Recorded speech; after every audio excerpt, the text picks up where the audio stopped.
Sweets తినడానికి బర్ఫీ గారు వెళ్తే చాలా బాగుంటుంది. అదే పానీపూరి తినడానికి కూడా బర్ఫీ గారు వెళ్తే ఎలా ఉంటుందో చూపించేస్తారండి. మరి బేసిక్ గానే నేను మా చెల్లి పానీపూరి తినం, ఎప్పుడైనా ఇయర్లీ వన్స్ అన్నట్టు తింటాం అనమాట, అంతే, అంతకు మించి ఎక్కువ తినం. మా హస్బెండ్ అయితే కూడా మంత్లీ వన్స్, లైక్ అలాగే తప్ప ఓ పడి పడి తినేంత కాదు. బేసిక్ గానే అంటారు కదా ఆడపిల్లలకి పానీపూరి చాలా ఇష్టంగా తింటారని, అందులో మేము అవుట్ ఆఫ్ లిస్ట్ అనమాట.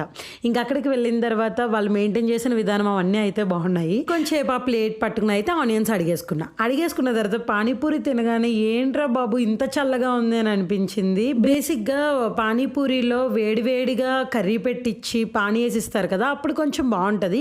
ఇదేంటో మరి ఫ్రిడ్జ్లో తీసినట్టుంది పానీ, సో నాకు నచ్చలేదు. ఇంక మా చెల్లి నేను చెప్పి ఒక ప్లేటే చెప్పుకున్నాం. మా చెల్లి తింటుంటే ఒక పక్క పొలమారిపోతుంది, చచ్చిపోతుంది అది తినడానికి. నేనైతే ఫైనల్గా పానీదేదో భయ్యా అని చెప్పి పానీ తాగుదాం అనుకున్నాను. నాకు అది కూడా నచ్చలేదు. నా ఫేస్ ఎక్స్ప్రెషన్ చూసే మీకు అర్థమైపోద్ది అనుకోండి, అది వేరే విషయం.